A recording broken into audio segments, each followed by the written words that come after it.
Au centre de l'Empire, la lumière de la foi, Saint Euphrone, l'architecte de la foi dans une Gaule en ruine. Le soleil de l'après-midi déversait sa lumière dorée sur les collines de la Gaule, mais ce n'était plus le même soleil qui avait éclairé la gloire de Rome. Nous étions en l'an 460, et le monde connu s'écroulait sous le poids des invasions, des trahisons et de la lente agonie d'un empire qui avait jadis semblé éternel. Les routes romaines, autrefois remplies de marchands, de légionnaires et d'émissaires impériaux, voyaient désormais passer des hordes de réfugiés, des familles entières fuyant l'avancée implacable des peuples germaniques. Les villas et les cités tremblaient sous l'incertitude de chaque aube. Qui gouvernerait demain? Qui protégerait les enfants, les vieillards, les faibles? Le pouvoir impérial se fragmentait comme une mosaïque ancienne dont les pièces colorées se dispersaient sur le froid marbre de l'histoire. Au milieu de ce chaos monumental, dans une ville nommée Augustodunum, la moderne Autun, s'élevait une figure qui allait devenir un symbole de résistance et d'espoir.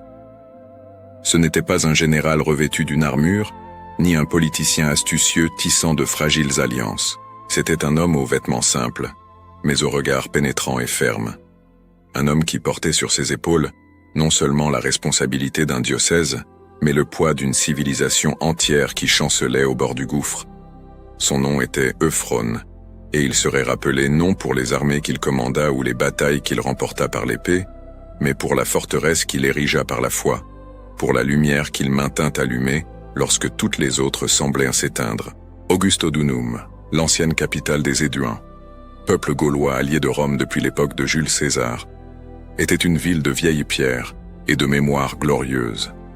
Ses murailles conservaient encore le tracé romain, ses thermes fumaient encore les matins froids, ses basiliques résonnaient toujours de prières en latin. Mais la ville était aussi un microcosme du monde en transformation. Dans les rues étroites, le latin classique des sénateurs côtoyait les dialectes germaniques des foederati, les soldats barbares au service de Rome. Sur les marchés, des marchands syriens négociaient avec des agriculteurs francs. Dans les églises, des évêques formés à la rhétorique cicéronienne prêchèrent devant des assemblées qui incluaient à la fois des descendants de patriciens et des guerriers wisigoths fraîchement convertis. Dans ce creuset culturel et spirituel, Euphrone assuma l'épiscopat avec la pleine conscience de l'ampleur de sa mission. Il n'était pas seulement un pasteur d'âmes, il était le dernier bastion de l'ordre dans un monde qui perdait ses repères. Lorsque les autorités civiles devenaient les fantômes d'un pouvoir qui n'existait plus, lorsque les percepteurs d'impôts disparaissaient et les juges fuyaient, il restait l'évêque. Il restait cet homme qui, investi non d'une autorité militaire mais d'une autorité morale et spirituelle, devenait le véritable chef de la communauté. Et Euphrone était à la hauteur de cette responsabilité. Il venait d'une famille sénatoriale, de ces anciennes lignées qui remontaient au jour de la République, lorsque la virtus romaine signifiait encore plus que des mots gravés dans le marbre. Son éducation avait été raffinée, puisant aux sources de Cicéron et de Virgile, mais aussi d'Augustin et de Jérôme. Il connaissait les classiques païens et les pères de l'Église avec une égale profondeur. Il parlait le latin avec l'élégance d'un aristocrate, mais comprenait aussi les besoins des humbles qui remplissaient sa cathédrale le dimanche. C'était un homme de son temps, mais aussi un homme hors de son temps, car il portait en lui la sagesse du passé et la vision de l'avenir. Quand Euphrone regardait par la fenêtre de sa résidence épiscopale, il voyait une ville qui était à la fois fin et commencement. Il voyait la fin de la civilisation romaine classique, avec ses banquets raffinés, ses disputes philosophiques, ses jeux dans l'amphithéâtre. Mais il voyait aussi le début de quelque chose de nouveau, quelque chose qui n'avait pas encore de nom défini, mais qui serait appelé le Moyen Âge. Il voyait les Germains non seulement comme des envahisseurs, mais comme des païens qui devaient être évangélisés, comme des âmes que le Christ était aussi venu sauver. Il voyait dans les ruines des temples païens non seulement la destruction, mais des opportunités d'ériger des églises. Il voyait dans la fragmentation politique non seulement le chaos, mais la possibilité d'un nouvel ordre, centré non sur des Césars lointains, mais sur des communautés locales unies par la foi. La Gaule du milieu du 5e siècle était un échiquier politique d'une complexité vertigineuse. L'empereur d'Occident, à Ravenne, n'était guère plus qu'une marionnette des généraux germaniques qui détenaient réellement le pouvoir. La Gaule était divisée entre les Wisigoths au sud, les Burgondes à l'est, les Francs au nord, et un mélange confus d'autorités romaines résiduelles et de chefs militaires opportunistes partout. Dans ce contexte, les évêques émergèrent comme les véritables hommes d'État. Ils négociaient avec les rois barbares, protégeaient les villes des pillages, organisaient le ravitaillement en nourriture, maintenaient les écoles en fonctionnement, préservaient les livres et les manuscrits, prenaient soin des malades et des orphelins. Et, par-dessus tout, ils maintenaient vivante la flamme de l'orthodoxie chrétienne contre l'arianisme que professaient de nombreux peuples germaniques. Euphrone faisait partie d'un réseau extraordinaire de saints évêques qui soutenaient l'Église de Gaule en ces temps turbulents. Il entretenait une correspondance régulière avec Loup de Troyes, cet évêque légendaire qui aurait sauvé sa ville de la destruction totale lorsque Attila, le fléau de Dieu, marcha à travers la Gaule en 451. Il écrivait aussi à Perpétue de Tours, un autre géant spirituel qui promouvait le culte de Saint Martin et transformait Tours en l'un des grands centres de pèlerinage de l'Occident chrétien. Ces hommes, séparés par des distances géographiques considérables à une époque où voyager était dangereux et lent, formaient une communauté de desseins. Ils échangeaient des lettres, partageaient des stratégies, se soutenaient mutuellement dans les décisions conciliaires et tissaient ensemble un réseau de résistance chrétienne qui se révélerait plus durable que toutes les légions de Rome. Mais Euphrone n'était pas seulement un administrateur ou un diplomate, bien qu'il fût les deux avec maîtrise. Il était fondamentalement un bâtisseur. Et son plus grand projet, celui pour lequel il serait éternellement rappelé, était une magnifique basilique dédiée à Saint Symphorien, le jeune martyr d'Augustodunum qui avait versé son sang au IIe siècle pour la foi en Christ. Symphorien était la fierté de la ville, le héros local qui prouvait que même dans cette ancienne Gaule païenne, même sous la persécution impériale la plus féroce, il y avait des cœurs courageux disposés à confesser le Christ jusqu'à la mort. L'histoire de Symphorien était racontée de génération en génération, le jeune noble qui avait refusé de sacrifier à la déesse Cybèle, qui avait affronté le gouverneur romain sans peur, qui avait marché vers l'exécution tandis que sa mère, du haut des murailles, l'exhortait à ne pas craindre et à regarder vers le ciel où le Christ l'attendait. Construire une basilique pour Symphorien n'était pas seulement un acte de dévotion, c'était un acte politique et théologique d'une profonde signification. C'était déclarer que la foi chrétienne avait des racines profondes dans ce sol gaulois, qu'elle n'était pas une importation récente ou superficielle, mais quelque chose pour quoi les ancêtres avaient donné leur vie. C'était aussi créer un pôle de pèlerinage, un lieu où les fidèles pouvaient venir chercher l'intercession du saint martyr, où des miracles pouvaient se produire, où la présence divine se manifesterait de manière tangible. Et c'était, non moins important, un projet d'ingénierie et d'architecture qui employait des dizaines d'ouvriers, qui stimulait l'économie locale, qui démontrait que l'Église non seulement survivait, mais prospérait et construisait pour l'éternité. Euphrone supervisait personnellement chaque détail de la construction. Il choisissait les pierres, approuvait les mosaïques, décidait des dimensions des nefs. Il voulait que la basilique soit digne du martyr, qu'elle impressionne les fidèles, qu'elle résiste au siècle. Et tandis que les murs s'élevaient, pierre après pierre, il y voyait une métaphore de sa propre mission. Construire l'Église, non seulement de briques et de mortiers, mais d'âmes fermes dans la foi, de communautés unies dans l'amour, d'une civilisation chrétienne qui transcenderait la chute de Rome. Euphrone naquit probablement au début du 5e siècle, quelque part entre 410 et 420, lorsque le monde romain sentait déjà les premiers tremblements du tremblement de terre qui allait l'ébranler jusqu'aux fondations. Il était le fils d'une famille sénatoriale d'Augustodunum, une de ces anciennes lignées qui pouvaient tracer leur généalogie à travers des générations de magistrats, de sénateurs et d'officiers de l'armée romaine. Sa maison, une villa urbaine proche du centre-ville, était une enclave de civilisation romaine dans son expression la plus raffinée. Les premières années d'Euphrone se passèrent entre des colonnes de marbre, des sols de mosaïques représentant des scènes de la mythologie classique et des bibliothèques remplies de rouleaux de papyrus et de codex de parchemin. Son père, un homme d'une érudition considérable, insistait pour que l'enfant reçoive la meilleure éducation possible, même en des temps difficiles. Un grammaticus grec, réfugié d'une province orientale dévastée, lui enseignait la langue d'Homère et de Platon. Un rhétor latin, descendant d'une ancienne école de rhétorique, l'initiait au mystère de Cicéron et de Quintilien. Et un prêtre chrétien, homme saint et sage, l'instruisait dans les saintes écritures et les enseignements des pères. Le jeune Euphrone était observateur et curieux. Il aimait se promener en ville avec son pédagogue, un esclave affranchi de confiance de la famille, et poser des questions sur tout ce qu'il voyait. Pourquoi ce temple païen était-il abandonné? Quand la conversion de la Gaule au christianisme avait-elle commencé? Qu'était-il arrivé aux druides qui dominaient autrefois la vie religieuse des Gaulois? Le pédagogue, patient, répondait comme il pouvait, mais souvent les réponses menaient à plus de questions, et l'enfant rentrait à la maison la tête pleine de réflexions. Augustodunum, même en déclin, était une ville impressionnante. Ses murailles gallo-romaines, construites au IIIe siècle lorsque les premières invasions barbares menacèrent la région, s'élevaient encore imposantes. Le théâtre romain, bien que n'étant plus utilisé pour des spectacles païens, témoignait encore de la grandeur architecturale du passé.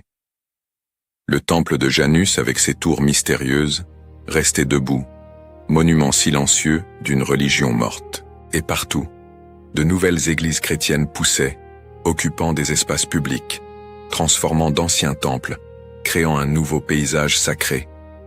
Euphrone grandit dans une famille profondément chrétienne, mais qui conservait encore des liens avec la tradition romaine classique. Son père ne voyait aucune contradiction entre être romain et être chrétien, entre aimer Virgile et aimer le Christ. Pour lui, et pour beaucoup de sa génération et de sa classe, le christianisme était l'accomplissement, non la négation, des meilleures aspirations de la philosophie antique. Les stoïciens n'avaient-ils pas enseigné la providence divine et la vie vertueuse? Platon n'avait-il pas pressenti l'existence d'un monde supérieur au matériel? Le Christ, alors, était la pleine révélation de ce que les philosophes n'avaient fait qu'entrevoir. Mais l'enfant voyait aussi les tensions. Tous les habitants d'Augustodunum n'étaient pas chrétiens, bien qu'ils fussent majoritaires. Il y avait encore des familles aristocratiques qui s'accrochaient aux anciens dieux, qui voyaient, dans le christianisme, une religion d'esclaves et de faibles, indigne des hommes libres. Il y avait des débats houleux au forum, des discussions qui se terminaient parfois par des violences. Et il y avait le spectre toujours présent des hérésies.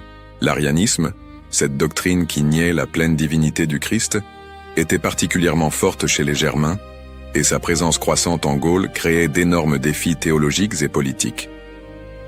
À l'âge de 12 ans, Euphrone assista à un événement qui marquerait sa mémoire pour toujours.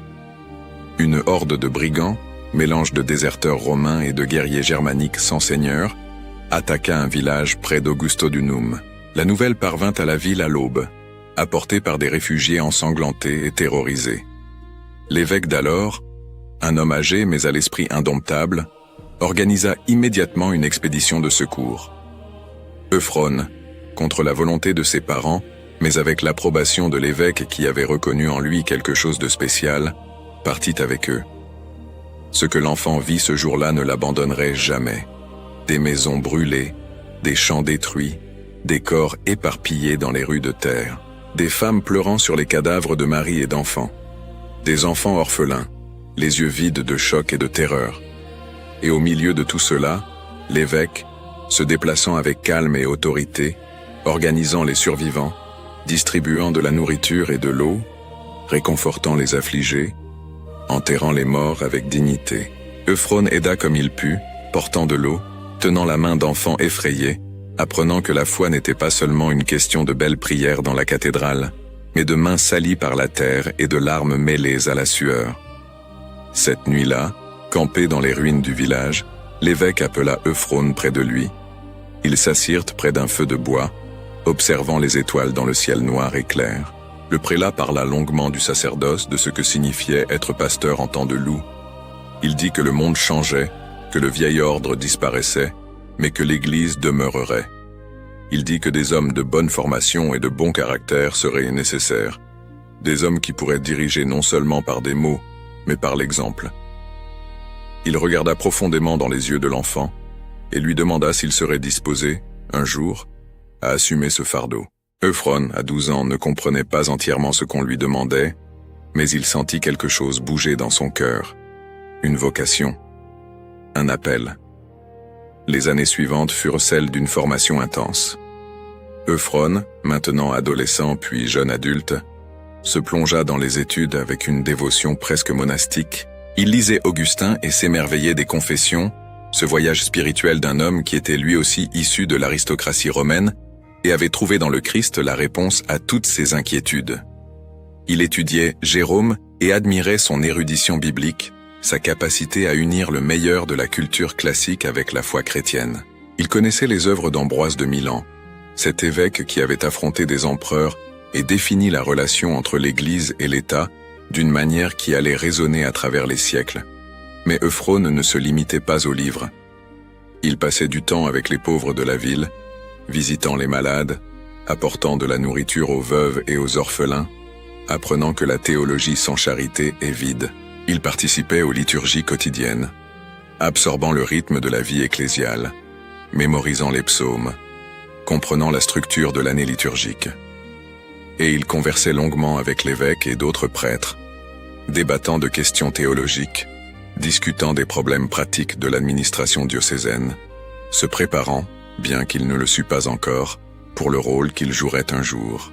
Vers 435, alors qu'Euphrone avait environ 20 ans, un événement secoua la Gaule et toute la chrétienté, le début des grandes controverses théologiques autour de la nature du Christ et de la grâce divine. Les hérésies nestoriennes et monophysites divisaient l'Orient, tandis qu'en Occident, la discussion sur la grâce et le libre arbitre, initiée par Augustin contre Pélage, continuait à générer des débats houleux. Euphrone, avec son esprit affûté et sa formation solide, se plongea dans ces questions. Il comprit que ce n'était pas de simples disputes académiques. La question de savoir qui était le Christ, s'il était totalement divin, totalement humain, ou un mélange confus des deux, déterminait toute la sotériologie chrétienne. Si le Christ n'était pas pleinement Dieu, comment pouvait-il sauver l'humanité? S'il n'était pas pleinement humain, comment pouvait-il être médiateur entre Dieu et les hommes? L'orthodoxie de Chalcédoine, définissant le Christ comme une personne avec deux natures, divine et humaine, unie sans confusion serait la réponse de l'Église. Mais parvenir à cette formulation avait exigé des débats intenses, des conciles, des exils, et même le versement de sang. De même, la question de la grâce était cruciale. Augustin avait insisté sur le fait que le salut était entièrement l'œuvre de Dieu, que la grâce divine était nécessaire non seulement pour compléter les efforts humains, mais pour les initier.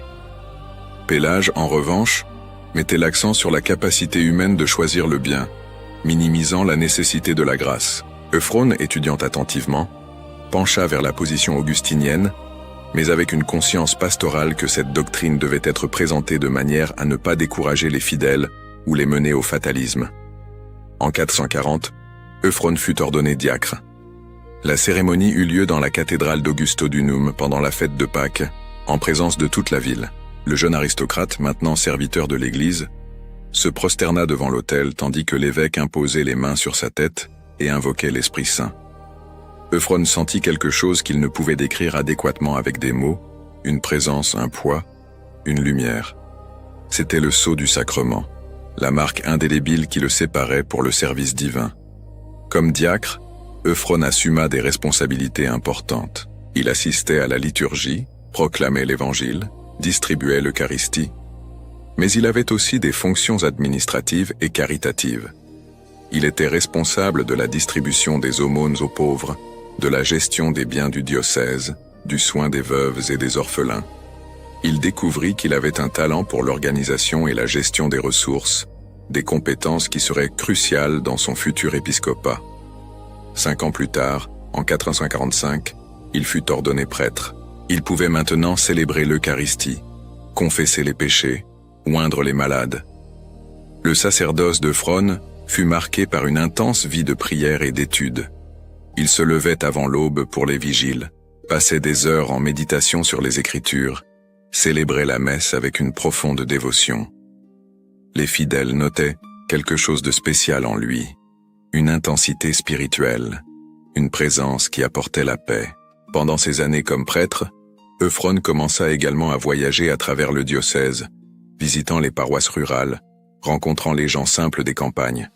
Il découvrit que la christianisation de la Gaule, bien qu'avancée dans les villes, était encore superficielle dans de nombreuses zones rurales. Des rites païens persistaient, déguisés ou syncrétisés avec des pratiques chrétiennes.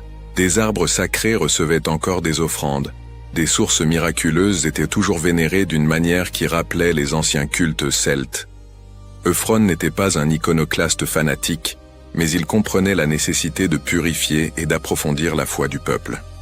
Il développa une méthode pastorale qui serait sa marque de fabrique. Ne pas détruire simplement les pratiques populaires, mais les christianiser. Si le peuple vénérait une source comme sacrée, il la dédiait à un saint chrétien et construisait une chapelle à proximité.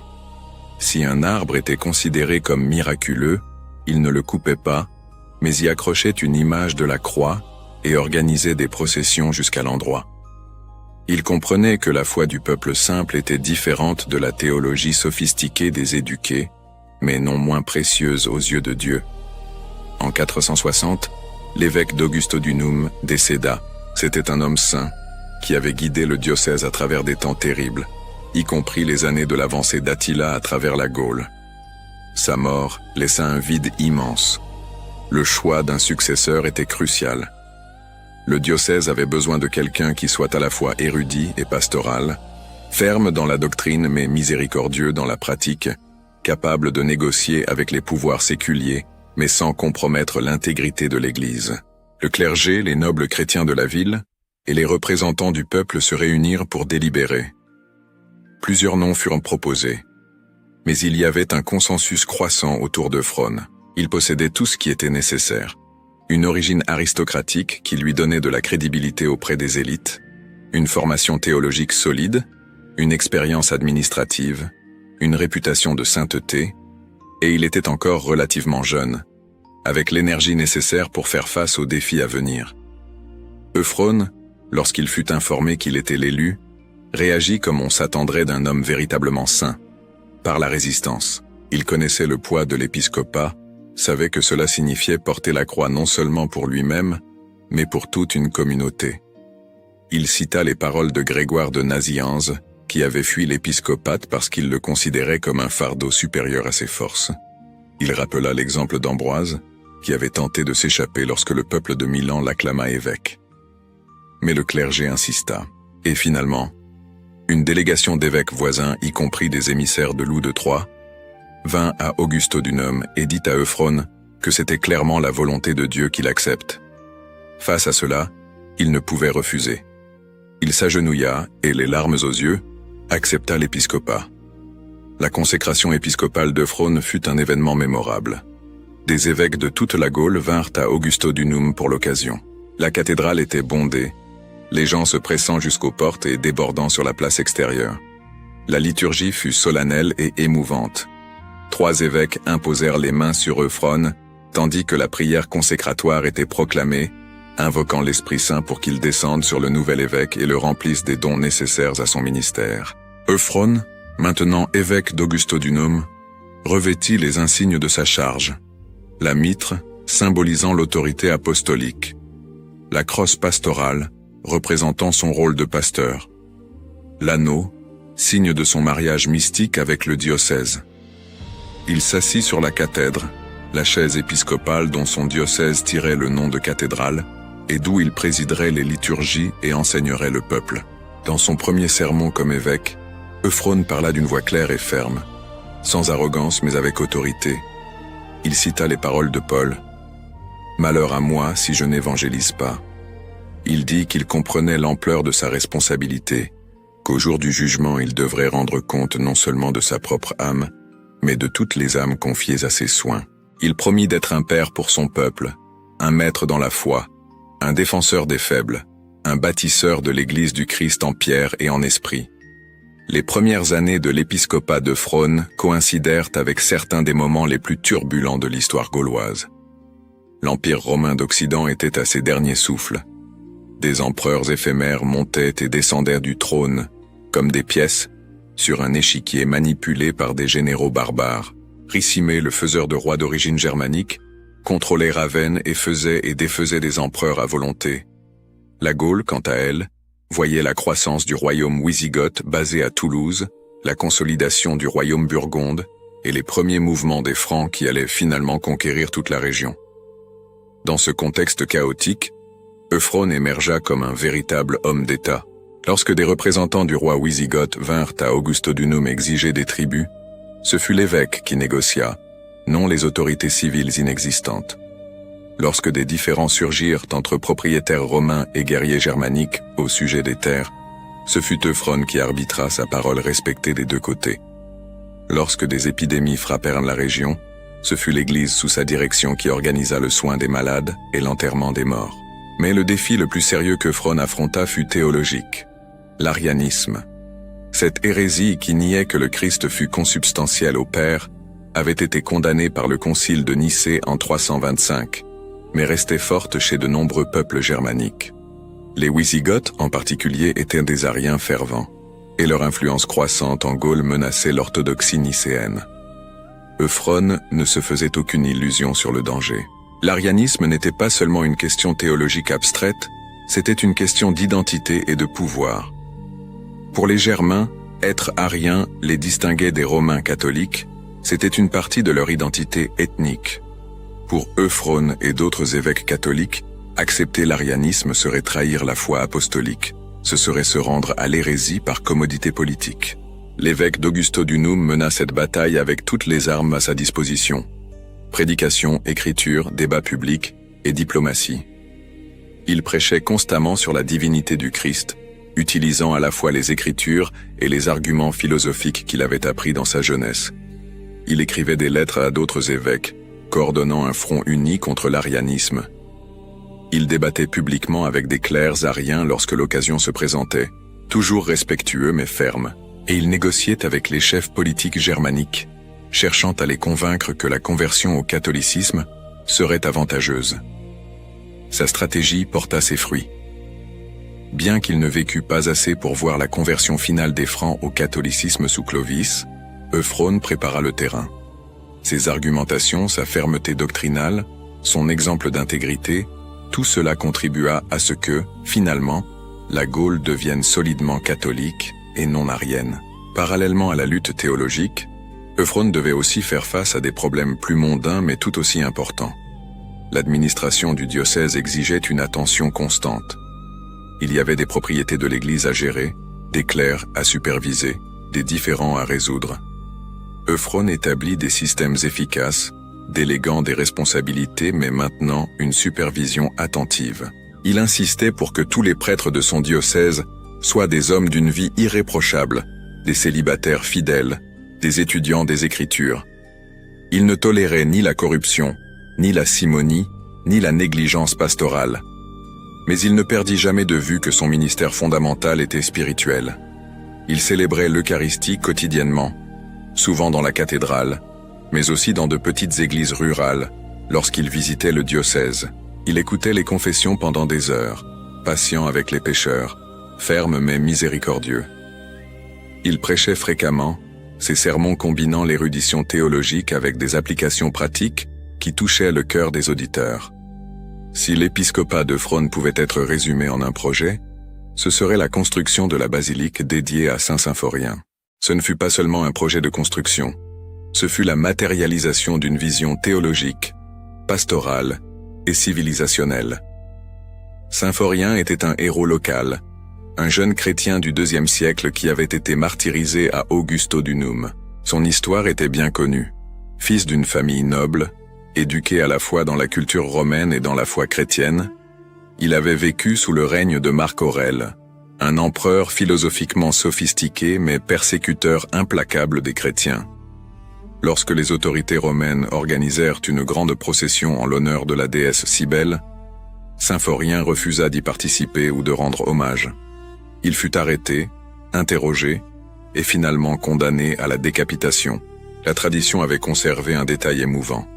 Lorsque Symphorien était conduit hors des murs de la ville pour être exécuté, sa mère monta sur les murailles et cria « Mon fils, regarde le ciel. Souviens-toi de celui qui règne dans le ciel. Aujourd'hui, il ne t'enlève pas la vie, mais il te transforme pour le mieux. Aujourd'hui, il t'échange la terre contre le ciel. » Cette histoire de foi héroïque et d'amour maternel touchait profondément Euphrone. Il voyait en Symphorien un modèle de courage chrétien, quelqu'un qui n'avait pas transigé même lorsque la transaction aurait pu lui sauver la vie. Il voyait aussi dans la mère de Symphorien un exemple de foi qui transcendait l'amour naturel, qui désirait plus le salut éternel de son fils que sa préservation temporelle. Mais il y avait plus. Le lieu du martyre de Symphorien, hors des murs de la ville, était devenu, au fil des siècles, un lieu de vénération. Une petite chapelle marquait l'endroit, mais elle était modeste, inadéquate pour l'importance du saint.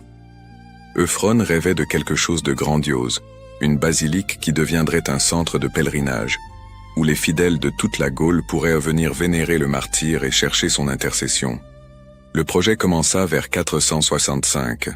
Euphrone rassembla des architectes, des maîtres d'œuvre, des tailleurs de pierre. Il étudia les grandes basiliques de la chrétienté, cherchant l'inspiration à Rome, à Ravenne, à Constantinople.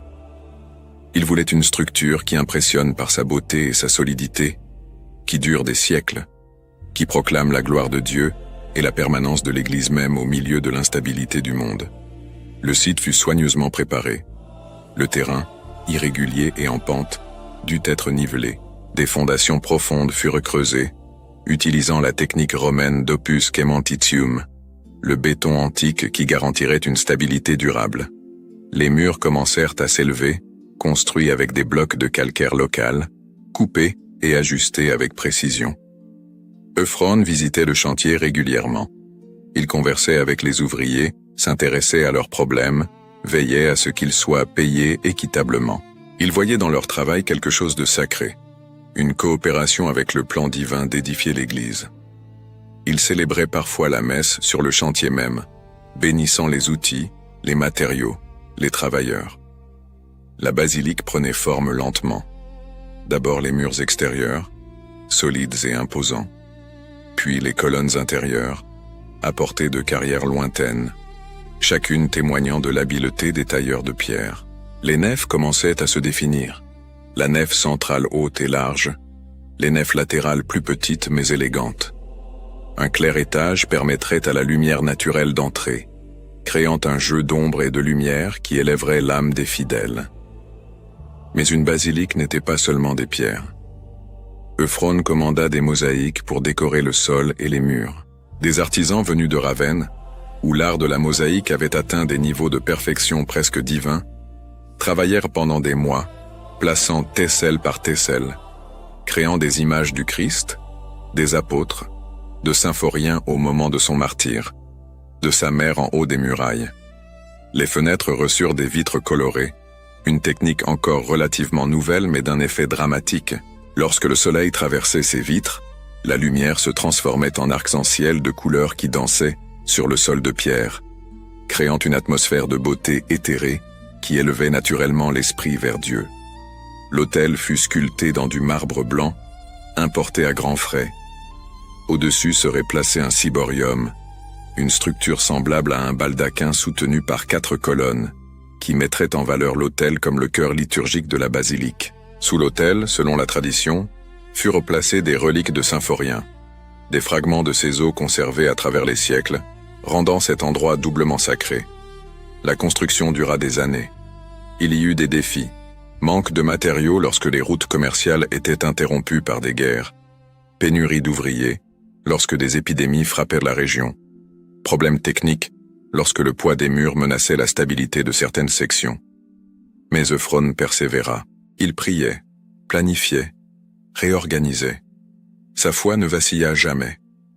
Dieu avait mis ce projet dans son cœur, et Dieu fournirait les moyens de le mener à terme. Finalement, probablement vers 470, la basilique fut prête. La dédicace fut un événement qui rassembla des évêques de toute la Gaule. Des processions solennelles partirent de la cathédrale au centre d'Augustodunum et marchèrent jusqu'à la basilique hors les murs. Le peuple chantait des hymnes, portait des cierges, apportait des offrandes. Euphrone, revêtu de ses ornements épiscopaux les plus riches, menait la procession portant des reliques de Symphorien dans un reliquaire d'or. Lorsque la procession arriva à la basilique, il y eut un moment de silence respectueux, tandis que les portes s'ouvraient, et que tous contemplaient l'intérieur pour la première fois. C'était magnifique. La lumière entrait par les fenêtres colorées et créait des motifs lumineux sur les murs blancs. Les mosaïques brillaient, l'autel de marbre resplendissait, et dans l'abside, une grande image en mosaïque montrait le Christ en majesté, flanqué d'anges et de saints, avec Symphorien agenouillé à ses pieds. Euphrone célébra la messe de dédicace avec une profonde émotion. Sa voix, normalement ferme et contrôlée, tremblait légèrement lorsqu'il prononça les paroles de la consécration. Il savait qu'il avait construit quelque chose qui lui survivrait, quelque chose qui servirait des générations de chrétiens encore à naître. Il avait transformé des pierres mortelles en temples du Dieu vivant. L'épiscopat d'Euphrone ne se déroula pas dans l'isolement. Il faisait partie d'un réseau extraordinaire de saints évêques qui soutenaient l'Église de Gaule pendant ces temps turbulents. Son amitié et sa correspondance avec Loup de Troyes et Perpétue de Tours furent particulièrement significatives. Loup de Troyes était une figure légendaire.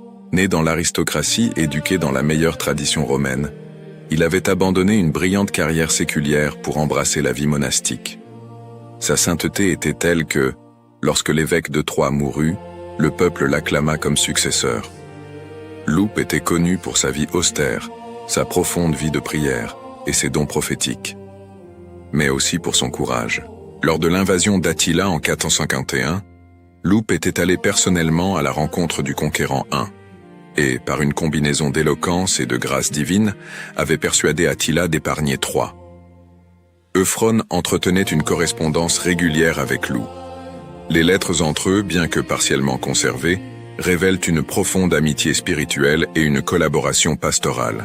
Ils discutaient de questions théologiques, partageaient des stratégies pour faire face aux hérésies, échangeaient des nouvelles sur les événements politiques et leurs implications pour l'Église.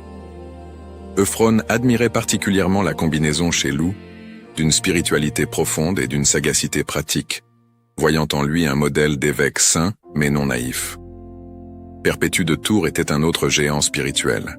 Son diocèse comprenait le célèbre sanctuaire de Saint-Martin de Tours, et Perpétue se consacrait passionnément à promouvoir le culte de ce grand saint. Martin, le soldat romain devenu moine puis évêque, qui avait partagé son manteau avec un mendiant et avait vu le Christ dans ce geste, était l'un des saints les plus aimés de la Gaule. Perpétue était en train de construire une magnifique basilique sur le tombeau de Martin, et il correspondait avec Euphrone au sujet des techniques architecturales et des décisions liturgiques. La relation entre Euphrone et Perpétue était particulièrement étroite parce que tous deux étaient des bâtisseurs. Ils comprenaient que les basiliques n'étaient pas seulement des édifices, mais des déclarations théologiques en pierre. Lorsqu'un fidèle entrait dans une magnifique basilique, lorsqu'il voyait les mosaïques racontant des histoires bibliques, lorsque la lumière colorée des fenêtres touchait son visage, lorsque le chant liturgique résonnait dans les nefs, il expérimentait quelque chose qu'aucune prédication ne pouvait communiquer aussi efficacement. La transcendance, la beauté de Dieu, la réalité du ciel. Ces trois évêques, Euphrone, Loup et Perpétue, formaient un triangle spirituel qui soutenait une grande partie de l'Église gauloise. Lorsqu'une crise théologique survenait, ils se consultaient mutuellement avant d'agir. Lorsque l'un d'eux faisait face à des menaces politiques, les autres mobilisaient leur soutien. Lorsqu'il y avait des célébrations importantes, ils s'invitaient mutuellement. Leur amitié n'était pas seulement personnelle. Elle était institutionnelle, faisant partie de la structure qui maintenait l'Église unie en des temps de fragmentation politique. Mais Euphrone avait aussi d'autres devoirs importants. L'un d'eux était la promotion du culte des martyrs et des saints. Il comprenait le pouvoir pédagogique des histoires des saints. Pour les gens simples, souvent illettrés, les saints étaient de plus accessibles que les traités théologiques abstraits. Voir comment un homme ou une femme de chair et d'os avait vécu la foi de manière héroïque, cela inspirait l'imitation. Les sources historiques attribuent à Euphrone l'encouragement à l'écriture des miracles de saint Étienne, le premier martyr chrétien. Étienne, lapidé à mort à Jérusalem peu après la crucifixion du Christ, était vénéré dans toute la chrétienté. Ses reliques, découvertes miraculeusement en 415, avaient été distribuées dans tout le monde chrétien, et partout où elles allaient, des miracles étaient rapportés. Euphrone reconnaissait la valeur apologétique de ces récits de miracles. Lorsqu'un aveugle recouvrait la vue en touchant la relique d'un saint, lorsqu'un paralytique marchait après avoir prié dans un sanctuaire, Ces choses prouvaient la vérité de la foi chrétienne d'une manière que les arguments philosophiques ne pouvaient pas. Non que Euphrone méprisât la philosophie, mais il comprenait que différentes personnes avaient besoin de différents types de preuves. C'est pourquoi il encourageait la documentation minutieuse des miracles. Les prêtres de son diocèse recevaient l'instruction de tenir des registres lorsque quelque chose d'extraordinaire se produisait. Des témoins étaient interrogés. Les détails étaient vérifiés. Euphrone voulait que les récits fussent crédibles, et non des fables fantaisistes qui donneraient des munitions aux sceptiques. Les vrais miracles n'avaient pas besoin d'exagération. Le titre de confesseur donné à Euphrone est significatif. Dans le langage de l'Église, un confesseur est quelqu'un qui professe la foi héroïquement, mais sans subir le martyre. C'est quelqu'un dont la vie entière est un témoignage du Christ, une confession continue à travers les paroles et les actions. Euphrone fut confesseur au sens le plus plein. Il n'affronta pas la persécution sanglante comme les martyrs des premiers siècles, mais il affronta des défis tout aussi réels, bien que différents. Il affronta la tentation du désespoir lorsqu'il voyait le monde autour de lui s'écrouler. Il affronta la tentation du compromis lorsque les dirigeants politiques le pressaient d'adoucir son message. Il affronta la tentation de la richesse lorsque ses origines aristocratiques lui offraient une vie confortable, loin des tribulations de l'épiscopat. Dans chaque cas, il resta ferme. Sa foi n'était pas une question de sentiment ou de commodité, c'était un roc sur lequel sa vie était bâtie. Et cette fermeté se communiquait aux autres. Lorsque les fidèles voyaient leur évêque inébranlable au milieu des tempêtes, ils trouvaient le courage pour leur propre lutte. Lorsque les clercs voyaient son dévouement, ils étaient inspirés à une plus grande sainteté. Lorsque même les païens et les hérétiques voyaient son intégrité, ils étaient forcés de respecter, même s'ils n'étaient pas d'accord. Mais confesser la foi n'était pas seulement une question d'orthodoxie doctrinale, bien que cela fût essentiel. C'était aussi une question de vie morale. Euphrone était exigeant envers lui-même et envers son clergé en matière de vertu. La chasteté cléricale, pas encore universellement établie au Ve siècle, était pour lui non négociable. Les prêtres de son diocèse étaient célibataires ou, s'ils étaient mariés avant l'ordination, vivaient avec leurs épouses comme frères et sœurs. Ils ne toléraient ni les scandales. L'honnêteté financière était un autre point non négociable. Les offrandes des fidèles étaient sacrées, destinées au culte divin et aux soins des pauvres, non à l'enrichissement du clergé. Euphrone vivait avec simplicité, bien que sa position lui donnât droit à un certain luxe. Ses vêtements étaient appropriés à sa charge, mais non ostentatoires. Sa résidence était digne, mais non palatiale. Et les ressources du diocèse étaient soigneusement administrées et documentées. La charité était le test suprême de la foi chrétienne, et Euphrone le prenait au sérieux. Une partie substantielle des revenus du diocèse était consacrée aux soins des pauvres. Les veuves recevaient des pensions régulières. Les orphelins étaient nourris et éduqués. Les malades trouvaient des soins dans les xénodochia, les hôpitaux primitifs administrés par l'Église. Les réfugiés, arrivant constamment en ville fuyant les guerres et les invasions, étaient accueillis et aidés à s'établir. Euphrone comprenait que cette charité n'était pas seulement de la bonne politique, créant de la bonne volonté pour l'Église. C'était l'obéissance au commandement du Christ. Au jugement dernier, le Christ ne demanderait pas de subtilité théologique, mais si nous avions nourri les affamés, vêtu les nus, visité les prisonniers. L'orthodoxie sans charité était une cymbale qui résonne, vide de véritable contenu chrétien. Les dernières années de la vie d'Euphrone furent marquées par une sérénité qui venait d'une vie bien vécue. Il avait fait ce que Dieu lui avait demandé. Il avait maintenu la foi dans son diocèse, construit la magnifique basilique de Symphorien, formé une génération de clercs fidèles, résisté aux hérésies, pris soin des pauvres. Il pouvait regarder en arrière sans profond regret, bien que comme tout saint, il vit ses propres défauts avec clarté. Augusto Dunum prospérait sous son épiscopat.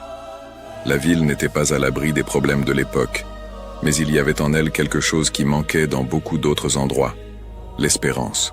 Les gens sentaient que tant que leur évêque serait là, il y aurait quelqu'un pour prendre soin d'eux, quelqu'un qui ne fuirait pas lorsque les difficultés surviendraient. Et cette confiance créait une stabilité, et la stabilité permettait un certain épanouissement même au milieu du chaos régional.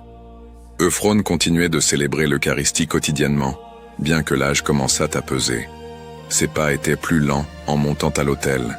Sa voix, autrefois si forte, tremblait parfois, mais sa foi ne vacilla jamais. Si quelque chose, elle devenait plus profonde avec l'âge. Les choses qui semblaient importantes quand il était jeune, les honneurs, la reconnaissance, le succès, tout cela perdait de son sens. Ce qui importait, c'était le Christ. Ce qui importait, c'était de sauver des âmes. Ce qui importait, c'était d'être prêt à rencontrer son juge et rédempteur. En 472, ou peut-être un peu plus tard, les sources ne sont pas précises, Euphrone tomba malade. C'était une maladie de la vieillesse, ses organes se fatiguant simplement après des décennies de service. Il savait que la fin approchait et se prépara avec le calme de celui qui voit la mort, non comme une ennemie, mais comme la porte de la vraie vie. Il appela le clergé d'Augustodunum auprès de son lit. Il leur donna ses dernières instructions. Il les exhorta à rester fidèles à l'orthodoxie, à prendre soin du peuple avec tendresse pastorale, à ne pas chercher les honneurs mais le service. Il leur demanda de continuer son œuvre, de maintenir la basilique de Symphorien comme centre de dévotion, de ne jamais oublier qu'ils étaient des pasteurs, non des seigneurs. Il demanda aussi à être porté, une dernière fois, à la basilique qu'il avait construite. Ce fut une procession solennelle et triste. Le vieil évêque, faible mais encore conscient, fut porté dans une litière à travers les rues d'Augustodunum. Le peuple sortit de ses maisons pour le voir, beaucoup pleurant, sachant que c'était la dernière fois qu'il verrait ce visage aimé. Lorsque la procession arriva à la basilique, Euphrone demanda à être déposé sur le sol, devant l'autel de Symphorien. Là, prosterné sur le froid sol de pierre, le grand évêque pria. Il remercia Dieu pour les années de ministère, demanda pardon pour ses fautes, intercéda pour son peuple, confia tout aux mains de la miséricorde divine. Puis avec un grand effort, il leva la tête et regarda la mosaïque dans l'abside, le Christ en majesté. Il sourit. « Je viens, Seigneur », murmura-t-il. « Reçois le serviteur qui a tant désiré te servir. » Il fut ramené à sa résidence épiscopale. Dans les jours suivants, le diocèse entier semblait retenir son souffle. Clergé et laïcs veillaient, priant pour l'âme de l'évêque.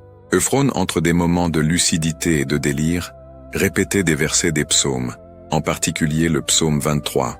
« Le Seigneur est mon berger, je ne manquerai de rien. Même si je marche dans la vallée de l'ombre de la mort, je ne craindrai aucun mal, car tu es avec moi. » Finalement, par une nuit tranquille, probablement en août, mois où il est commémoré dans le martyrologe, Euphrone rendit son esprit à Dieu. Il était entouré de son clergé qui priait l'office des mourants. Lorsque sa respiration cessa, il y eut un moment de silence profond. Puis, doucement, quelqu'un commença à chanter. « Que les anges te mènent au paradis, que les martyrs te reçoivent à ton arrivée. » Bientôt, tous chantaient, les larmes coulant sur leurs visages, mais chantant parce qu'ils savaient que cet homme saint était maintenant là où il avait toujours désiré être, en présence du Dieu qu'il avait servi si fidèlement. La mort d'Euphrone ne marqua pas la fin de son influence, mais son commencement sous une nouvelle forme. Presque immédiatement, un culte s'établit autour de sa mémoire. Son tombeau, probablement dans la cathédrale même d'Augustodunum, devint un lieu de pèlerinage. Les fidèles venaient y prier, demandant l'intercession du Saint-Évêque. Des miracles furent rapportés. Une femme stérile conçut après avoir prié sur le tombeau d'Euphrone. Un homme boiteux depuis l'enfance marcha pour la première fois après avoir passé une nuit en vigile près de la sépulture de l'évêque. Un enfant au seuil de la mort par la fièvre fut guéri lorsque sa mère invoqua le nom de Saint Euphrone. Ces prodiges et d'autres furent soigneusement documentés et contribuèrent à la croissance de sa vénération. L'Église, dans sa sagesse, reconnut formellement la sainteté d'Euphrone. Son nom fut inscrit dans le martyrologe romain, le calendrier officiel des saints de l'Église catholique, pour le 3 août. Le titre qui lui fut donné, évêque et confesseur, reconnaissait à la fois sa charge et sa vertu héroïque. Il n'était pas martyr au sens d'avoir versé son sang, mais il était confesseur, celui qui avait confessé le Christ à travers une vie entière de fidélité. La basilique de Saint-Symphorien, son chef-d'œuvre, continua d'être un centre de dévotion pendant des siècles. Des générations de pèlerins marchèrent jusqu'à elle, cherchant l'intercession du martyr symphorien, mais se souvenant aussi de celui qui avait construit le sanctuaire. La structure même de la basilique prêchait un sermon silencieux sur la foi et la persévérance. Ces pierres, érigées en des temps si difficiles, proclamaient que l'Église était plus forte que les empires, que la foi survivrait à toutes les tempêtes. Autun, comme Augusto Dunum fut appelé, développa une identité profondément marquée par l'héritage de Fron. La ville, traversant les siècles turbulents du Haut Moyen-Âge, les invasions vikings, les guerres féodales, les pestes et les famines, maintint toujours vivante la mémoire de son grand évêque. En des moments de crise, les habitants invoquaient Sainte Fron, lui demandant d'intercéder pour leur ville, comme il l'avait fait de son vivant. Pendant la période mérovingienne et carolingienne, lorsque le christianisme se consolidait définitivement en France, Euphrone était rappelé comme l'un des grands pionniers. Il avait vécu à l'époque de la transition, lorsque le vieux monde romain mourait et que le nouveau monde médiéval naissait. Il avait été un pont entre deux mondes, préservant le meilleur de la civilisation romaine, sa culture et son organisation, tout en embrassant l'avenir chrétien qui se déployait. Le Moyen-Âge vit la prolifération de vies de saints, des hagiographies qui combinaient des faits historiques avec des éléments édifiants et parfois légendaires. La vie de Fron fut racontée et racontée à nouveau, chaque version ajoutant des détails, soulignant des aspects différents de son caractère et de son œuvre. Certaines de ces histoires se sont peut-être éloignées de la stricte réalité historique, mais toutes capturèrent des vérités essentielles sur l'homme. Sa foi inébranlable, son dévouement pastoral, sa vision de bâtisseur, son intégrité morale.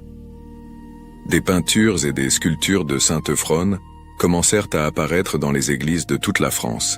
Il était généralement représenté avec les vêtements épiscopaux complets, tenant sa crosse pastorale dans une main, et dans l'autre, un modèle miniature de la basilique de Saint-Symphorien, symbolisant sa grande œuvre. Parfois, il apparaissait aux côtés de Saint-Symphorien, le bâtisseur à côté du martyr, unissant des générations de sainteté en une seule image. La réforme protestante du XVIe siècle remit en question de nombreux aspects du culte des saints, mais même dans les régions qui devinrent protestantes, la mémoire d'hommes comme Euphrone ne fut pas complètement effacée. Même ceux qui rejetaient l'invocation des saints reconnaissaient que des figures comme Euphrone étaient des exemples historiques de foi et de leadership admirables. Ils faisaient partie de l'héritage chrétien commun.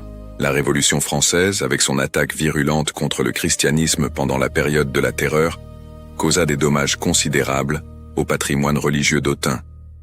De nombreuses églises furent pillées ou détruites. Des reliques furent profanées. Pendant un temps, il sembla que la mémoire de Fron pouvait être effacée de la ville qu'il avait tant aimée. Mais la foi du peuple était plus profonde que la fureur révolutionnaire.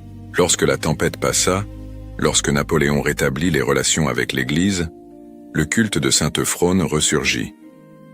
Au XIXe siècle, le romantisme apporta un regain d'intérêt pour le Moyen-Âge et les saints médiévaux. Les historiens commencèrent à étudier plus scientifiquement les sources concernant Euphrone, distinguant ce qui était factuellement solide de ce qui était légendaire. Cette approche plus critique, loin de diminuer l'importance d'Euphrone, la rehaussa en fait, même dépourvu d'éléments légendaires. L'évêque historique qui émergeait des sources les plus fiables était une figure impressionnante. Au XXIe siècle, alors que la chrétienté fait face à de nouveaux défis, la vie de Sainte Fron offre des leçons étonnamment pertinentes. Nous vivons, comme lui, en des temps de transition dramatique. L'ordre social établi est remis en question. Les anciennes certitudes sont défiées. De nouvelles forces, certaines promettant le salut, d'autres menaçant la destruction, se déplacent sur la scène de l'histoire. Dans un tel contexte, que Fron peut-il nous enseigner? Premièrement, l'importance de la fidélité au milieu du changement. Euphrone vit le monde romain s'écrouler, mais il ne perdit pas la foi. Il ne devint ni cynique ni désespéré. Il resta fidèle aux vérités éternelles de l'Évangile même lorsque les structures temporelles autour de lui tombaient. C'est une leçon cruciale pour notre époque. Les circonstances changent, les cultures évoluent, mais les vérités fondamentales de la foi demeurent. Comme Euphrone, nous sommes appelés à être fidèles, quoi qu'il arrive autour de nous. Deuxièmement, l'union de la foi et de la raison, de la spiritualité et de la compétence. Euphrone était profondément pieux, mais aussi très éduqué et compétent. Il ne voyait aucune contradiction entre la prière et la planification, entre faire confiance à Dieu et utiliser les talents que Dieu avait donnés. Il était à la fois mystique et administrateur. À notre époque, où il y a une tendance à séparer la foi et la raison, la spiritualité et la compétence professionnelle, Euphrone nous rappelle que le christianisme authentique les unit. Troisièmement, l'importance de construire pour l'avenir. Euphrone consacra des années de sa vie et d'énormes ressources à la construction de la basilique de Symphorien. Il aurait pu utiliser ces ressources de manière plus immédiatement gratifiante, soulageant davantage de besoins présents. Mais il comprit qu'il construisait pour les générations futures, créant quelque chose qui durerait des siècles. Dans notre culture de gratification instantanée et de planification à court terme, cette vision à long terme est un défi, mais elle est nécessaire. Quatrièmement, la centralité de la charité. Pour Euphrone, la foi sans les œuvres était morte. Il ne suffisait pas de professer la bonne orthodoxie, si cela ne se traduisait pas par un amour pratique pour les pauvres, les faibles, les marginalisés. Ce message est pérenne. Le christianisme n'est pas une philosophie abstraite. C'est un mode de vie centré sur l'amour sacrificiel, révélé sur la croix du Christ. Cinquièmement, le courage de résister à l'erreur. Euphrone ne transigea pas avec les hérésies de son époque, en particulier l'arianisme. Même lorsque le faire aurait pu faciliter ses relations politiques, il resta ferme dans la vérité, courtois mais inflexible. À une époque qui confond souvent tolérance et relativisme, qui craint d'offenser plus qu'elle ne craint de se tromper, Euphrone nous rappelle qu'il y a des vérités pour lesquelles il vaut la peine de lutter. Sixièmement, l'importance de la beauté dans le culte de Dieu. La basilique qu'Euphrone construisit n'était pas simplement fonctionnelle, elle était belle. Il comprenait que la beauté élève l'âme, qu'elle aide l'adorateur à transcender le monde et à toucher le divin. Une grande partie du culte chrétien moderne a perdu ce sens de la beauté, devenant utilitaire ou même banal. Euphrone nous rappelle que Dieu mérite notre meilleur, y compris nos meilleurs efforts artistiques. Finalement, l'exemple d'une vie de service humble mais efficace. Euphrone ne chercha ni la gloire ni le pouvoir pour lui-même. Il chercha à servir le Christ en servant son peuple. Et par ce service humble, paradoxalement, il devint grand, rappelé à travers les siècles. Jésus a dit que celui qui veut être le premier doit être le serviteur de tous. Euphrone a vécu cette vérité. Saint Euphrone d'Augusto Dunum ne fut pas l'un des saints les plus célèbres de l'histoire de l'Église. Il ne fonda pas d'ordre religieux comme Benoît ou François. Il n'écrivit pas de volumes qui changèrent la pensée théologique comme Augustin ou Thomas d'Aquin. Il n'évangélisa pas des nations entières comme Patrick ou Boniface. Il ne subit pas de martyrs spectaculaires comme de nombreux saints des premiers siècles. Mais ce qu'il fit fut, à sa manière, tout aussi important et certainement tout aussi héroïque. Il maintint la foi et l'Église vivante dans son coin de Gaule pendant l'une des périodes les plus dangereuses de l'histoire chrétienne.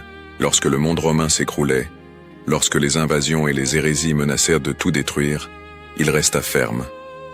Il fut le roc quand tout autour était sable mouvant. Il construisit non seulement en pierre, bien que sa basilique fût un témoignage éloquent de sa vision, mais en âme. Il forma une génération de chrétiens capables d'affronter les défis de leur époque avec foi et courage. Il créa des structures, à la fois physiques et institutionnelles, qui survécurent à l'effondrement de l'Empire et devinrent le fondement de la civilisation médiévale qui allait émerger. Il vécut une vie de vertu héroïque sans spectacle. Son grand miracle ne fut pas de ressusciter des morts ou de multiplier des pains, mais de rester fidèle jour après jour, année après année, décennie après décennie, à travers toutes les tempêtes. Cette fidélité constante, cette persévérance héroïque, est peut-être le plus difficile de tous les miracles. Lorsque nous regardons en arrière à travers 15 siècles et que nous voyons Euphrone, nous voyons plus qu'un ancien évêque. nous voyons un modèle de leadership chrétien pour toutes les époques. Nous voyons quelqu'un qui comprit qu'être pasteur signifie être disposé à donner sa vie pour les brebis, non nécessairement en une seule fois dans un martyre dramatique, mais progressivement, jour après jour, dans un service sacrificiel. Nous voyons aussi quelqu'un qui comprit que l'Église est à la fois institution et mystère, qu'elle a besoin à la fois d'une bonne administration et d'une spiritualité profonde, qu'elle doit être à la fois pragmatique et prophétique. Euphrone sut équilibrer ces tensions, étant à la fois homme de prière et homme d'action, à la fois contemplatif et bâtisseur. Sa fête, célébrée le 3 août, est l'occasion pour les chrétiens d'aujourd'hui de réfléchir à ces leçons. C'est le moment de se demander si nous sommes fidèles à notre propre époque, comme il le fut à la sienne. Si nous construisons pour l'éternité, ou seulement pour la gratification temporelle. Si notre foi n'est que parole, ou si elle s'exprime par des œuvres d'amour. Si nous sommes disposés à confesser le Christ non seulement quand c'est facile, mais quand c'est coûteux. La chaîne aujourd'hui dans l'histoire des saintetés présente Saint Euphrone comme l'architecte de la foi, et le titre est profondément approprié. Les architectes ont une vision. Ils voient ce qui n'existe pas encore mais pourrait exister. Les architectes planifient soigneusement, considérant chaque détail. Les architectes construisent pour durer, non pour le moment passager. Et les architectes créent une beauté fonctionnelle. Des formes qui servent des objectifs pratiques mais élèvent aussi l'esprit. Euphrone fut tout cela. Il eut la vision de l'Église qui devait être construite à son époque. Il planifia soigneusement, utilisant tous ses dons d'intelligence, d'éducation et d'expérience. Il construisit pour l'éternité, non pour sa propre gloire temporelle. Et il créa la beauté, à la fois dans la magnifique basilique et dans la communauté de foi qu'il nourrit. Lorsque Euphrone mourut, il laissa Auguste d'un homme meilleur qu'il ne l'avait trouvé. Il laissa l'Église plus forte, les pauvres plus soignés, la foi plus profondément enracinée, la beauté plus abondante. Quel plus grand héritage un homme peut-il laisser? Aujourd'hui, Autun se souvient encore de son grand évêque. Il y a encore des églises qui lui sont dédiées. Il y a encore des fidèles qui invoquent son intercession. Et bien que 15 siècles nous séparent, l'essence de son témoignage reste fraîche et pertinente. Nous avons besoin d'architectes de la foi aujourd'hui autant que nous en avions besoin au 5e siècle. Nous avons besoin d'hommes et de femmes qui voient au-delà de l'immédiat, qui construisent pour les générations futures, qui restent fidèles à travers les tempêtes. Saint Euphrone d'Augustodunum, évêque et confesseur, architecte de la foi dans une Gaule en ruine, priez pour nous. Intercédez pour que nous ayons la foi que vous avez eue, le courage que vous avez démontré, la vision qui a guidé votre vie. Aidez-nous à être fidèles à notre époque, comme vous l'avez été à la vôtre. Et lorsque notre voyage se terminera, puissions-nous, comme vous, entendre les paroles que tout serviteur fidèle désire entendre. C'est bien, bon et fidèle serviteur. Tu as été fidèle en peu de choses, je te confierai beaucoup. Entre dans la joie de ton Seigneur. Qu'il en soit ainsi. Amen. Prière. Ô glorieux Saint Euphrone, architecte de la foi et pasteur zélé de l'Église du Christ, qui en des temps de ruines et d'incertitudes, avait maintenu allumée la flamme de la vérité et avez édifié avec des pierres et de l'amour la maison du Seigneur, nous vous invoquons comme modèle de fidélité et de courage. Vous qui fûtes évêque sage et confesseur inébranlable, qui défendîtes l'orthodoxie contre les hérésies, qui prîtes soin des pauvres et des affligés, qui construisîtes pour la gloire de Dieu et pour les générations futures, intercédez pour nous auprès du trône du Très-Haut. Obtenez-nous la grâce de rester fermes dans la foi même, lorsque tout autour de nous semble s'écrouler, de servir avec humilité et compétence, d'édifier non seulement des structures temporelles, mais des âmes éternelles. Aidez-nous à unir, comme vous l'avez fait, la profonde vie de prière avec le travail infatigable, la sagesse de l'Antiquité avec la force transformatrice de l'Évangile. Protégez nos communautés, nos familles, nos diocèses, afin qu'elles soient des basiliques vivantes de l'Esprit Saint. Que votre intercession nous fortifie dans les tentations, nous console dans les tribulations, nous éclaire dans les doutes, et nous conduise, à la fin de notre pèlerinage terrestre, à la présence de ce Seigneur que vous avez servi avec tant de dévouement. Saint Euphrone, priez pour nous. Amen. Ma prière. Père bien-aimé, le cœur humble et reconnaissant, nous nous plaçons en ta présence pour te remercier de l'appel à être des semeurs de ta parole à travers les vies de tes saints. Nous te remercions pour cette chaîne que tu as permise de devenir un pont de foi, connectant les cœurs à ta miséricorde infinie dans un monde qui cherche tant un refuge. Que chaque biographie sacrée que nous partageons soit un baume pour les âmes fatiguées et un miroir des vertus qui nous rapprochent de toi.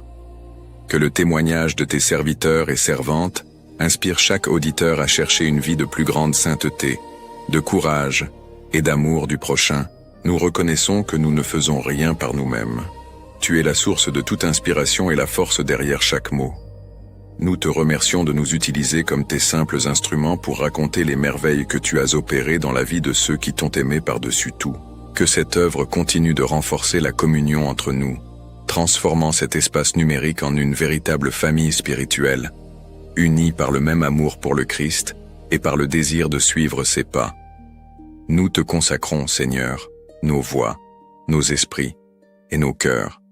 Que tout ce que nous faisons ici serve à ta plus grande honneur et gloire, et au salut des âmes. Que ta bénédiction descende sur tous ceux qui suivent et soutiennent ce travail, aujourd'hui et toujours. Au nom de Jésus-Christ, ton Fils et notre Seigneur. Amen. Ainsi s'achève l'histoire de saint Euphrone d'Augustodunum, l'architecte de la foi qui sut construire sur un fondement solide lorsque tout autour de lui s'écroulait.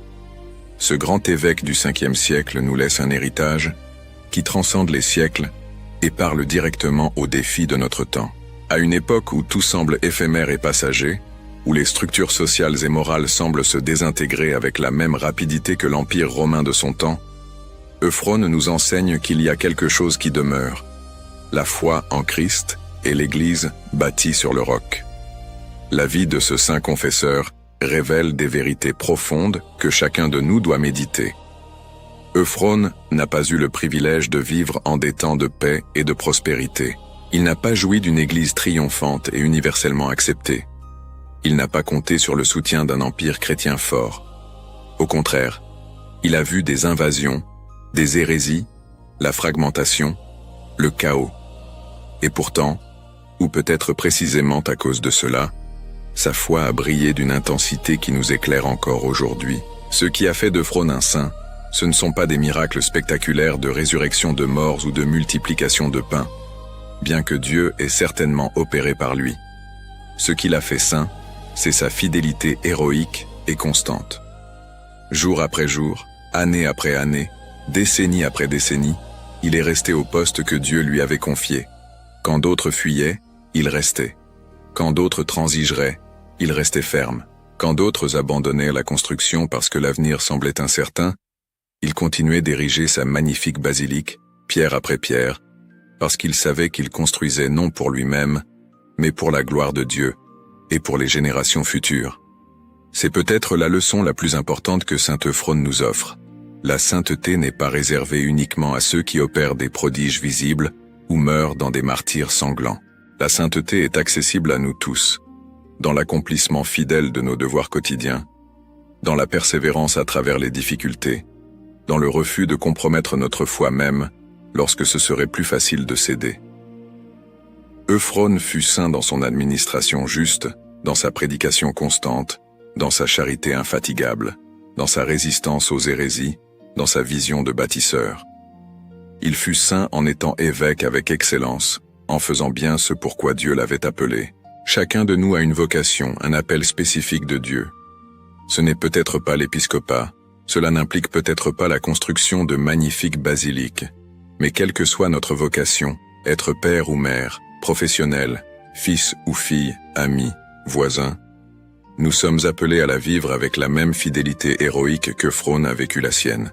Nous sommes appelés à être des architectes de la foi dans nos propres environnements, construisant avec nos vies, nos paroles, nos actions, le royaume de Dieu dans ce monde troublé. Le monde d'Euphrone était en transition dramatique, et le nôtre l'est aussi. Comme lui, nous faisons face à des incertitudes sur l'avenir. Comme lui, nous voyons d'anciennes structures s'écrouler. Comme lui, nous assistons à la confrontation entre la vérité et l'erreur, entre la foi et l'indifférence, entre la construction et la destruction. Et comme lui, nous sommes appelés à choisir. Choisir la fidélité plutôt que la commodité. Choisir la vérité plutôt que la popularité. Choisir de construire plutôt que de détruire. Choisir l'éternité plutôt que le temporel. La basilique que Frone construisit en l'honneur de Saint Symphorien ne fut pas seulement un édifice de pierre et de mortier. Ce fut une déclaration théologique, une proclamation que l'Église du Christ est éternelle, qu'elle survit aux empires et aux invasions, qu'elle demeure lorsque tout le reste passe. Et chacun de nous est appelé à être, comme le dit saint Paul, une pierre vivante dans ce temple spirituel qu'est l'Église. Nous sommes appelés à permettre à Dieu de nous modeler, de nous polir, de nous placer à l'endroit exact où il a besoin de nous pour que son temple soit édifié. Saint Euphrone nous enseigne également l'importance de la beauté dans le culte de Dieu. Il n'a pas construit une structure simplement fonctionnelle. Il a construit quelque chose de beau, quelque chose qui élèverait l'âme.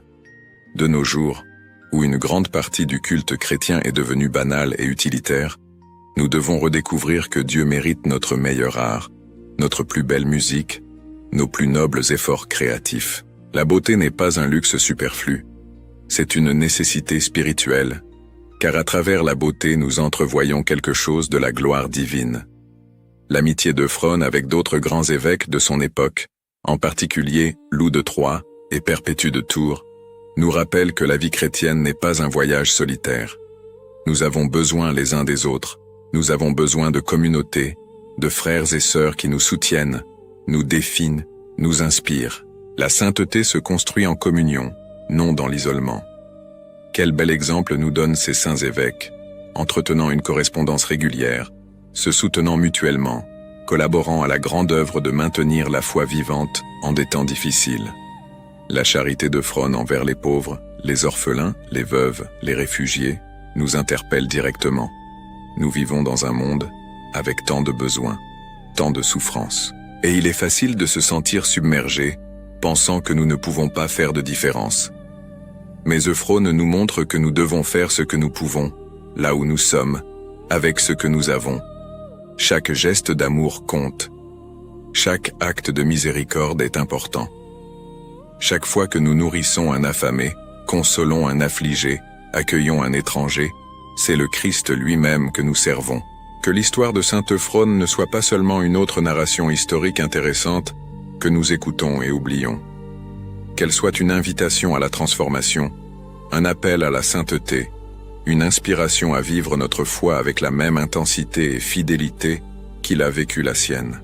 Que lorsque nous arriverons à la fin de notre voyage terrestre, nous puissions, comme lui, regarder en arrière sans profond regret, sachant que nous avons été fidèles à ce pourquoi Dieu nous a appelés. Si cette histoire a touché votre cœur, si la vie de saint Euphrone vous a inspiré, la chaîne Histoire Sacrée, la vie des saints, vous invite à vous abonner et à faire partie de cette communauté de foi. Ici, semaine après semaine, sont présentées les vies des saints, hommes et femmes ordinaires qui sont devenus extraordinaires par la grâce de Dieu. Ce sont des histoires qui édifient, qui enseignent, qui nous rapprochent du ciel pendant que nous marchons sur terre. Laissez votre pouce bleu sur cette vidéo et partagez-la avec vos amis et votre famille. Combien de personnes connaissez-vous qui ont besoin d'entendre ce message d'espérance et de fidélité? Combien sont découragés, sentant que leurs efforts n'ont pas d'importance, que le monde est perdu? L'histoire de saint Euphrone est pour eux. C'est un rappel que Dieu continue d'opérer à travers des personnes fidèles, que l'Église demeure, que cela vaut la peine de persévérer. Et maintenant, une question pour la réflexion et pour que vous la partagiez dans les commentaires. Dans quel domaine de votre vie, Dieu vous appelle-t-il à être un architecte de la foi, construisant quelque chose de durable pour sa gloire? Cela peut être dans votre famille, dans votre travail, dans votre communauté. Où êtes-vous appelé à édifier au lieu de simplement exister? Où pouvez-vous laisser un héritage qui pointe vers le Christ? Partagez vos réflexions dans les commentaires. Édifions-nous les uns les autres à travers nos expériences et nos idées. Et n'oubliez pas de regarder la vidéo qui apparaît ici en haut, choisie spécialement pour vous. C'est une autre histoire merveilleuse de foi, de courage et de sainteté qui enrichira certainement votre voyage spirituel et renforcera votre marche avec le Christ. Que saint Euphrone intercède pour nous tous. et que sa fidélité nous inspire à être fidèles à notre propre époque. Jusqu'à la prochaine vidéo, que Dieu vous bénisse, vous et votre famille, et que la paix du Christ règne dans vos cœurs.